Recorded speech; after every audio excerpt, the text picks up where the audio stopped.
Hello everyone and once again welcome back to Umar Taskeer YouTube channel myself Umar Taskeer. Guys SEO के point of view से हमेशा ना हर कोई ये समझना चाहता है कि एग्जैक्टली उसको रैंकिंग फैक्टर्स बता दिए जाएं कि कौन कौन से रैंकिंग फैक्टर्स हैं जिनकी मदद से या जिनके ऊपर काम कर कर फिर वो अपनी वेबसाइट को जो है वो रैंक करा सके। आज के इस पर्टिकुलर वीडियो में हम लोग बात करने वाले हैं कुछ ऐसे फैक्टर्स की जो एक्चुअली रैंकिंग फैक्टर्स नहीं है, बट मिथ की तरीके से आज भी लोग इनको रैंकिंग फैक्टर समझते हैं, इनके ऊपर काम करते हैं और अपना समय जो है वो भी बर्बाद करते हैं बिकॉज ये एक्चुअली रैंकिंग फैक्टर्स नहीं है। कुछ फैक्टर्स इनमें से ऐसे हो सकते हैं जो डायरेक्ट रैंकिंग फैक्टर्स ना हो लेकिन इनडायरेक्ट रैंकिंग फैक्टर्स हो। देखिए एसईओ के अंदर ज्यादातर सिनेरियोज में आपको जो फैक्टर्स देखने को मिलते हैं ना वो इनडायरेक्ट रैंकिंग फैक्टर्स होते हैं। इनडायरेक्ट रैंकिंग फैक्टर्स का मतलब कि हो सकता है कि वो चीज करने से कोई दूसरी चीज इंप्रूव होती हो और जिसकी वजह से जो आपकी वेबसाइट की रैंकिंग है वो इंप्रूव हो सके। मतलब एक एक्टिविटी का डायरेक्ट कोई इंपैक्ट आपकी एसईओ रैंकिंग पे नहीं पड़ रहा है, बट उस एक्टिविटी की वजह से इनडायरेक्टली आपकी रैंकिंग अफेक्ट हो सकती है। तो आज की लिस्ट में हो सकता है आपको एक दो फैक्टर्स ऐसे देखने को मिले जो इनडायरेक्ट रैंकिंग फैक्टर्स हो सकते हैं। चलिए शुरू करते हैं। देखिए सबसे पहला जो फैक्टर है वो डोमेन एज का फैक्टर है।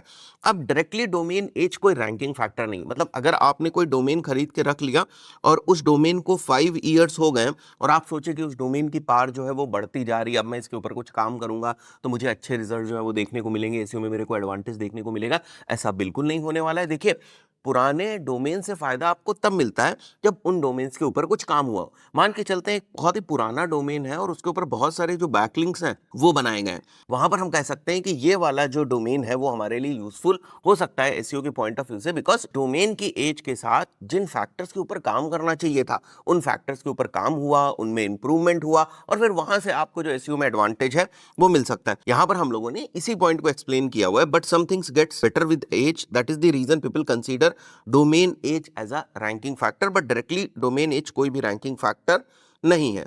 नेक्स्ट पॉइंट की अगर हम लोग बात करें दैट इज पोगो स्टिकिंग। अभी भी लोगों का मानना है कि पोगो स्टिकिंग होने से आपकी वेबसाइट की रैंकिंग के ऊपर फर्क पड़ सकता है। कहने का सीधा सा मतलब ये कि मान के चलते हैं कोई पर्सन गूगल के ऊपर जाता है और गूगल के ऊपर कोई क्वेरी करता है। जब क्वेरी करेगा तो एसईआरपीस के अंदर बहुत सारे जो रिजल्ट्स हैं वो दिखाई देंगे। मान के चलते हैं यहाँ पर ये सारे डिफरेंट डिफरेंट जो रिजल्ट्स हैं वो एसईआरपी में दिखाई दे रहे हैं और ये आपकी वेबसाइट है। फाइन, यहाँ पर मैं मान के चल रहा हूँ कि यहाँ पर किसी भी वेबसाइट का इंप्रेशन जो है वो हुआ और ये जो बहुत सारे डिफरेंट डिफरेंट रिजल्ट्स यहाँ पर दिखे एसईआरपी में, मान के चलते हैं यूजर ने किसी एक रिजल्ट के ऊपर जो है वो क्लिक किया। क्लिक करने के बाद वो उनकी वेबसाइट के ऊपर जाता है और वेबसाइट पर जाने के बाद इमीडिएटली वो वेबसाइट से वापस आ जाता है और दूसरी वेबसाइट के ऊपर जो क्लिक है वो कर देता है। This process is basically called as pogo sticking.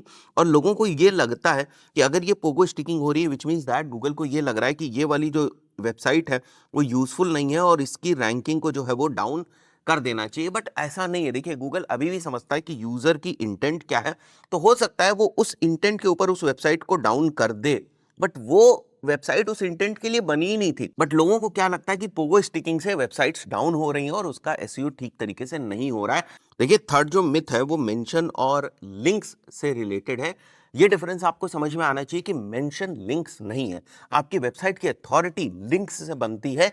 केवल अगर अनलिंक्ड मेंशंस हैं तो आपकी वेबसाइट की अथॉरिटी नहीं बनेगी। फॉर एग्जांपल अगर आप अपनी वेबसाइट का नाम कहीं किसी दूसरी वेबसाइट के ऊपर जाकर मेंशन कर देते हैं या अपने प्रोडक्ट का नाम कहीं किसी दूसरी वेबसाइट के ऊपर जाकर मेंशन कर देते हैं, विच डजंट मीन्स कि आपकी वेबसाइट को उससे रैंकिंग में कोई एडवांटेज मिलेगा या एसईओ में कोई एडवांटेज मिलेगा, अनटिल अनलेस वहां पर जो है वो प्रॉपर आपके वेब पेज या वेबसाइट के लिए बैक लिंकिंग जो है वो ना करी गई हो। बैक लिंकिंग अभी भी एक रैंकिंग फैक्टर है कॉम्पिटिटिव वेबसाइट्स के लिए, जहां पर आप ऑन पेज बहुत अच्छा कर चुके होते हैं, कंटेंट आपने बहुत अच्छा लिखा हुआ होता है, टेक्निकल एसईओ कर चुके होते हैं, तो वहां पर एक चीज आती है कि भाई अब हमने सारी चीजें कर ली, अब हम अपने आप को यहाँ पर इस रैंकिंग पे कैसे स्टेबल रखें। वहां पर जो आपके बैकलिंक्स है वो बहुत इंपॉर्टेंट रैंकिंग फैक्टर की तरीके से रोल प्ले करते हैं। Fine, so mentions and links are different. लोग ये समझते हैं कि हमने केवल मेंशन कर दिया फिर भी हमें लिंक जैसा एडवांटेज मिलेगा, तो ऐसा नहीं होने वाला है। Fourth myth is exact match domains. अभी भी बहुत सारे लोग एग्जैक्ट मैच डोमेन्स खरीदते हैं और इस उम्मीद में उसके ऊपर एसईओ करते हैं कि एग्जैक्ट मैच डोमेन्स के अंदर हमारा जो कीवर्ड है वो आ जाएगा और कीवर्ड के आ जाने से हमारी जो रैंकिंग की पॉसिबिलिटी है वो इंक्रीज हो जाएगी। और इसके पीछे जो तर्क है वो दिया जाता है कि हर कोई कहता है कि यूआरएल के अंदर कीवर्ड होना चाहिए, तो मैंने तो सीधे सीधे डोमेन के अंदर जो कीवर्ड है वो मेंशन कर दिया। देखिए जब यूआरएल के अंदर कीवर्ड की बात कही जाती है तो बेसिकली परमा लिंक में कीवर्ड की बात कही जाती है। मतलब मतलब अगर आपका डोमेन है a.com तो यहाँ पर आपसे जो कीवर्ड है उसकी बात कही जाती है कि यहाँ पर आपका कीवर्ड होना चाहिए, ना कि एग्जैक्ट मैच डोमेन्स के अंदर कीवर्ड आपका होना चाहिए। देखिए बहुत सारे सिनेरियो में आपको ऐसा देखने को भी मिल सकता है कि मैंने ये क्वेरी करी हुई, ये कीवर्ड मैंने डाला हुआ है और जो वेबसाइट रैंक करी उसमें देखो ये एक वेबसाइट है जिसका एग्जैक्ट मैच डोमेन वही है। देखिए इस चीज को बहुत सारे लोग अलग तरीके से डिफेंड करने की कोशिश करते हैं। वो गूगल के ऊपर जाते हैं और एक कीवर्ड को टाइप करते हैं और फिर जो सर्च इंजन रिजल्ट पेज के ऊपर बहुत सारी वेबसाइट्स रैंक होती हुई, वेब पेजेस रैंक होते हुए दिखाई देते हैं, उनमें वो देखते हैं कि भाई एक वेबसाइट ऐसी है जो एग्जैक्ट मैच डोमेन के ऊपर है, तो वो इसी बात को बोलते हैं कि देखिए ये वाला जो डोमेन है वो एग्जैक्ट कीवर्ड्स को कैरी कर रहा है। देखिए वो वाला web page exact match domain की वजह से नहीं रैंक कर रहा है, बाकी के एसईओ के फैक्टर्स होंगे जिसकी वजह से वो रैंक कर रहा है, और उसके डोमेन में एग्जैक्ट मैच कीवर्ड्स आपके आ गए तो आपको ऐसा लग रहा है कि वो केवल इस एग्जैक्ट मैच डोमेन की वजह से रैंक कर रहा है, बट ऐसा बिल्कुल नहीं है। आई बिलीव ये पॉइंट आपको समझ में आया होगा। फिफ्थ जो पॉइंट है वो वर्ड काउंट है। अभी भी जब कॉम्पिटिटर एनालिसिस बहुत सारे लोग करते हैं तो कहते हैं कि कॉम्पिटिटर ने 2000 वर्ड्स का कंटेंट लिखा, मैं 2500 वर्ड्स का कंटेंट लिख देता हूं, मैं रैंक कर जाऊंगा। ऐसा नहीं, कंटेंट के केवल काउंट का मसला नहीं यहाँ पर कि बस आपने कंटेंट के काउंट को बढ़ा दिया तो फिर आप रैंक कर जाएंगे। इट्स ऑल अबाउट कि जो यूजर ने क्वेरी करी है क्या उस क्वेरी को कंप्लीटली आपका कंटेंट सेटिस्फाई कर पा रहा है या नहीं। तो फॉर एग्जांपल यूजर ने सर्च किया व्हाट इज एसईओ, तो आपने थोड़ा बहुत व्हाट इज एसईओ के बारे में बता दिया अपने कंटेंट में, और उसके बाद on page SEO, off page SEO, technical SEO, इन सारी चीजों के बारे में नहीं बताया, या फिर केवल केवल व्हाट इज एसईओ या आप जो है वो बताते चले गए और जो एसईओ के डिफरेंट टाइप्स वगैरह उनके ऊपर फोकस नहीं किया, तो कहानी पूरी आपकी हुई नहीं।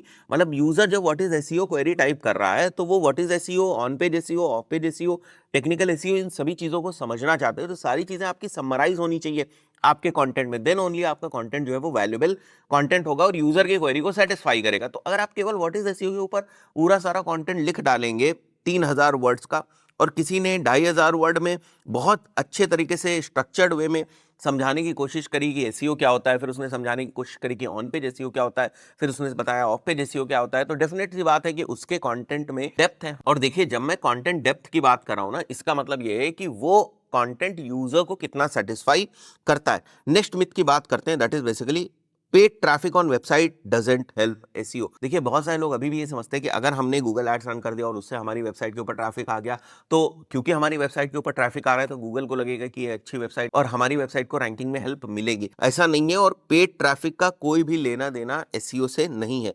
इवन सारा जो आपकी वेबसाइट के ऊपर ऑर्गेनिक ट्रैफिक आ रहा है ना, वो भी रैंकिंग फैक्टर नहीं है। अगर ऑर्गेनिक ट्रैफिक के पॉइंट ऑफ व्यू से आपकी वेबसाइट के ऊपर डायरेक्ट ट्रैफिक आ रहा है, मतलब कोई भी पर्सन ब्राउजर में जाता है और आपकी वेबसाइट का यूआरएल जो है वो टाइप करता है, वो डायरेक्ट ट्रैफिक होता है, तो अगर वो ट्रैफिक आपकी वेबसाइट के ऊपर आ रहा है, विच डजंट मीन कि आपकी वेबसाइट को एसईओ में कोई भी एडवांटेज मिलने वाला है। देखिए एसईओ एडवांटेज अगर आपको ट्रैफिक के पॉइंट ऑफ व्यू से लेना है ना, तो केवल एक ही फैक्टर है, दैट इज बेसिकली कि अगर कोई पर्सन गूगल के ऊपर जाता है, कोई क्वेरी करता है, गूगल के ऊपर जाने के बाद वो कोई क्वेरी करता है और क्वेरी करने के बाद आपका पेज एसईआरपी में रैंक करता है और वहां से जो आपकी वेबसाइट के ऊपर ट्रैफिक आता है, तो ये वाला जो ट्रैफिक है ठीक है, जो सर्च से ट्रैफिक आ रहा है आपकी वेबसाइट के ऊपर वो ठीक है, तो पेड ट्रैफिक वगैरह से कोई फर्क नहीं पड़ता है। बहुत सारे लोगों को लगता है कि अगर मैं गूगल का एनालिटिक्स टूल जो है वो इंस्टॉल कर लूंगा तो एसईओ में हमको मदद मिलेगी, या अगर हमने गूगल से ही डोमेन या होस्टिंग परचेज करी होगी तो हमें एसईओ में कोई फायदा मिलेगा। ऐसा कुछ भी नहीं है। या पहले जैसे लोगों का मानना था कि अगर मैं ब्लॉग स्पॉट के ऊपर बनाऊंगा वेबसाइट तो एसईओ मेरे को एडवांटेज देगा, एसईओ के प्रोडक्ट्स को अगर हम यूज करेंगे किसी चीज के लिए तो एसईओ में हमको एडवांटेज मिलेगा। ऐसा बिल्कुल नहीं है, कहीं भी कोई भी चीज ये मायने नहीं रखती है। Presence of site maps robots.txt is not ranking factor. अगर आपको लगता है कि मैं अपनी वेबसाइट के ऊपर साइट मैप्स लगा दूंगा और मेरी वेबसाइट रैंक हो जाएगी, या मैंने साइट मैप नहीं लगाया इसलिए मेरी वेबसाइट रैंक नहीं हो रही, ऐसा बिल्कुल नहीं। अगर आप साइट मैप नहीं लगाएंगे तब भी आपकी वेबसाइट के बहुत सारे पेजेस जो है वो इंडेक्स हो जाएंगे। बस साइट मैप्स आपकी वेबसाइट की इंडेक्सिबिलिटी को और थोड़ा सा बेहतर करता है। robots.txt का होना या ना होना कोई डायरेक्ट या इनडायरेक्ट रैंकिंग फैक्टर नहीं है, बट अगर robots.txt आपने लगा रखी है तो आपकी जो इंडेक्सिंग है या जो क्रॉलिंग है वो और थोड़ी सी ऑर्गेनाइज तरीके से हो पाएगी। जैसा आप चाहते हैं वैसे आप करा पाएंगे। जिस टाइप के बॉट्स को आप ब्लॉक करना चाहते हैं वो कर सकते हैं, जिस टाइप के पेजेस को आप क्रॉल कराना चाहते हैं वो कर सकते हैं। तो आप अपनी वेबसाइट को क्रॉलर्स के सामने कैसे प्रेजेंट करना चाहते हैं उसको थोड़ा सा आप कंट्रोल कर सकते हैं साइट मैप्स और robots.txt की मदद से। तो बहुत सारे लोग अभी भी ये समझते हैं कि ऑडिट में ये आ गया कि भैया साइट मैप नहीं प्रेजेंट है, इसका मतलब इस वेबसाइट का एसईओ नहीं हो सकता, या बहुत बड़ी गलती कर दी इन्होंने एसईओ के पॉइंट ऑफ व्यू से। ऐसा नहीं है, राइट। बहुत सारी ऐसी वेबसाइट्स हैं जिनके ऊपर साइट मैप्स नहीं है, बहुत टाइम तक नहीं, फिर भी उनके बहुत सारे पेजेस ऑटोमेटिकली इंडेक्स हो जाते हैं, बिकॉज हो सकता है कि उस पेज का लिंक किसी दूसरी वेबसाइट के ऊपर पड़ा हो, वहां से जो गूगल है उसने इंडेक्स कर लिया हो, या आप ही की वेबसाइट के एक पेज के ऊपर क्रॉलर आता है और उसी पेज के ऊपर आपके दूसरे पेज का link as an internal link है, तो क्रॉलर उस लिंक के थ्रू आपके दूसरे पेज को जो क्रॉल है वो कर सकता है, right.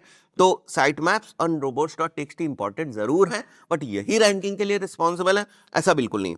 8th point, social signals. अगर आपकी वेबसाइट के ऊपर ट्रैफिक जो है वो सोशल मीडिया से आ रहा है तो भी आपको एसईओ में कोई एडवांटेज नहीं मिलने वाला है। वो बात अलग है कि सोशल से ट्रैफिक आपकी वेबसाइट के ऊपर आया और उसने कन्वर्जन कर लिया, अल्टीमेटली आपको बेनिफिट हुआ, बट एसईओ में आपको कोई रैंकिंग में इंप्रूवमेंट मिल जाए या सोशल सिग्नल्स को किसी भी पॉइंट ऑफ व्यू से गूगल का एल्गोरिथम कंसीडर करता है आपकी वेबसाइट को रैंक कराने के पॉइंट ऑफ व्यू से, ये कतई नहीं है, ये बिल्कुल नहीं है। सोशल सिग्नल्स के पॉइंट ऑफ व्यू से एक और चीज है कि जब Google plus as a social media था, जो गूगल का प्रोडक्ट था, वहां से जब ट्रैफिक आता था आपकी वेबसाइट के ऊपर, हाँ, तो डेफिनेटली थोड़ा बहुत जो ट्रैफिक के पॉइंट ऑफ व्यू से एसईओ में आपको एडवांटेज मिल सकता था वो मिलता था, बट वो भी एडवांटेज बहुत ज्यादा नहीं था। और इस चीज को मैं इतने कॉन्फिडेंस से इसलिए कह रहा हूं क्योंकि इस चीज को हमने तब टेस्ट किया था जब गूगल प्लस नया नया एज अ प्रोडक्ट आया था और बहुत ज्यादा पॉपुलैरिटी उसकी हो रही थी, बट उसके बाद गूगल प्लस को ही बहुत सारे लोगों ने नहीं यूज किया, तो फिर गूगल ने उसको डेप्रिकेट कर दिया, डिसकंटिन्यू कर दिया। बट सोशल सिग्नल्स आज के पॉइंट ऑफ व्यू से रैंकिंग फैक्टर्स नहीं है। 9th पॉइंट की अगर मैं बात करूं तो सब डोमेन्स या सब डायरेक्टरीज ये कोई भी आपको एडेड एडवांटेज नहीं देते हैं डायरेक्टली रैंकिंग के पॉइंट ऑफ व्यू से, कि अगर मैं सब डोमेन के ऊपर अपना ब्लॉग बनाऊंगा तो मेरा ब्लॉग जल्दी रैंक हो जाएगा, या सब डायरेक्टरी के ऊपर मैं अपना ब्लॉग बनाऊंगा तो मेरा ब्लॉग जल्दी रैंक हो जाएगा। देखिए, दोनों ही जगहों पर आपको एसईओ को अप्लाई करना पड़ेगा, एसईओ के फंडामेंटल्स को आपको अप्लाई करना पड़ेगा, तभी जाकर आपको रैंकिंग मिलेगी। केवल सब डोमेन बना देने से या सब डायरेक्टरी बना देने से आपको रैंकिंग नहीं मिलने वाली है। बाकी हाँ, कुछ टेक्निकल इंप्लीमेंटेशंस में प्लस माइनस हो सकते हैं, एडवांटेजेस डिसएडवांटेजेस हो सकते हैं, कि कहीं पर किसी चीज़ को इंप्लीमेंट करना आसान हो जाता है, कहीं पर किसी चीज़ को ऑर्गेनाइज करना आसान हो जाता है, कहीं पर किसी चीज़ के डेटा को देखना आसान हो जाता है, राइट। तो ये सारे एडवांटेजेस डिसएडवांटेजेस आपको मिल सकते हैं, बट अगर आप ये सोचे कि कोई आपको एडेड एडवांटेज किसी भी तरीके से मिलता है तो ऐसा बिल्कुल नहीं है एसईओ के पॉइंट ऑफ व्यू से। और सब डोमेन्स वर्सेस सब directories from SEO point of view, इसके ऊपर मैंने एक डेडिकेटेड वीडियो भी बनाया हुआ है, उसको आप चेक कर लीजिएगा, यहाँ मैं थंबनेल दिखा दूंगा, आपको लिंक वगैरह डिस्क्रिप्शन में दे दिया जाएगा। आशा करता हूँ वीडियो आपको वैल्यूएबल लगा होगा। वीडियो पसंद आए वीडियो को लाइक जरूर करें, चैनल पर पहली बार आए तो सब्सक्राइब करके जाएं। मिलते हैं नेक्स्ट वीडियो में, टिल देन गुड बाय।